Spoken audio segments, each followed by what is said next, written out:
Senator Kennedy is recognized from Louisiana for 5 minutes. Can you hear me okay? Yep. Chairman Powell, I want to start unusually for me with a statement as opposed to a question. I have been very supportive of you and the Federal Reserve and its independence. That was my position with the Trump administration. It will be my position for what it's worth with the Biden administration. And in fact, I have said both publicly and privately, Mr. Chairman, that the single most important thing that was done to save the world economy, not the American economy alone, the world economy from melting down at the during the shutdown last March, was your decision to implement a foreign currency swap line when the whole world was not looking for treasuries, they were looking for dollars. There's an effort going on worldwide to blur the line between government and politics on the one hand and central banks and their independence on the other. I see every day central banks getting more and more involved in fiscal policy and lobbying legislators with respect to the adoption of fiscal policy. I've noticed that the Bank of England has announced in its QE program that it is going to stop purchasing corporate bonds from companies that it thinks has too big of a carbon footprint. I've noticed recently that the Reserve Bank of New Zealand has decided it's going to start in its policy making, its monetary policy, taking account of housing prices. Now, this is where I'm headed, Mr. Chairman. The Federal Reserve needs to maintain its independence in America. Your credibility depends on political independence. I give you Turkey if you don't believe me. And besides that, the Federal Reserve and the good people in it are unelected. They don't have democratic accountability. And my concluding point, and I'm just going to ask you to respond briefly. Some people are going to beat on you, Mr. Chairman, like you stole Christmas, to get involved in social policy in the guise of economic policy.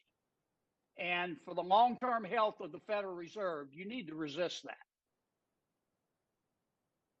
Thank you, Senator. So I do think Fed independence, and thank you for your strong support on that. I do think that Fed independence is an institutional arrangement that has served the public well over time.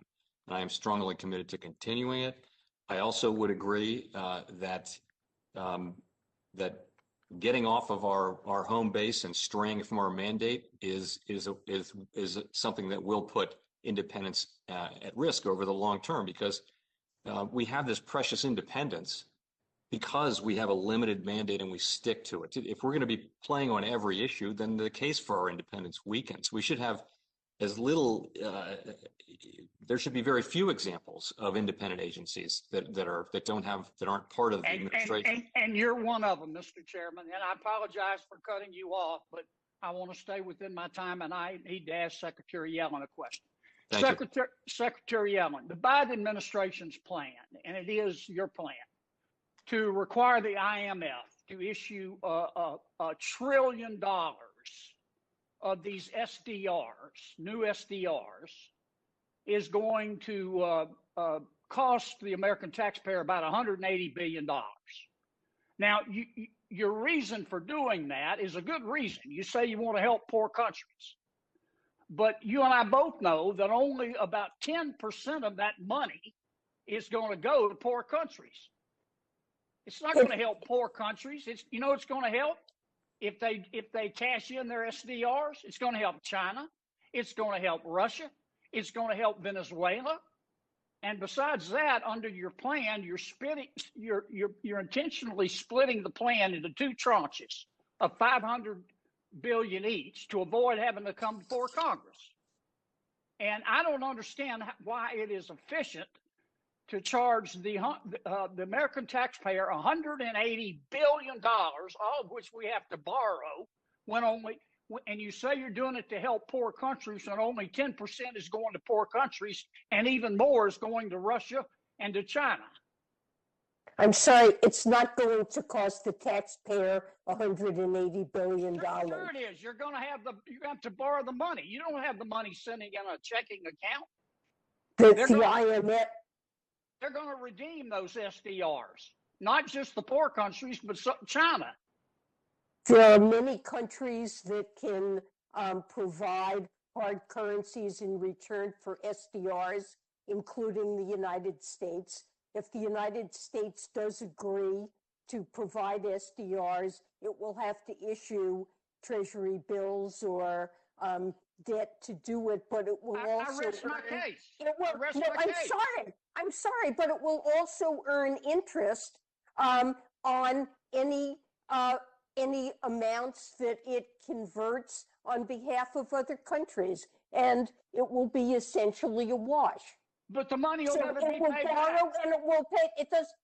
There is no money to be paid back. Sure. It doesn't matter. The interest that we earn on any excess SDR holdings offsets the cost of issuing treasuries, and it's essentially a wash, and it is not costly. I disagree with you, Madam Secretary. I think I'm not, no disrespect, but I think you're wrong. I think we're going to have to borrow all $180 billion of this. I don't know where you got a number like that from. Well, when China comes to redeem its SDRs and says we want dollars, where do you think we're going to get the money? We're going to borrow it. I've gone over. I'm sorry, Mr. Chairman, but this is an important issue. I'll call you, Madam Secretary. Okay, I'd be glad to talk about it offline. Thank you. Thank you for your time. Thank you, Senator Kennedy. Senator Cortez Masto from Nevada.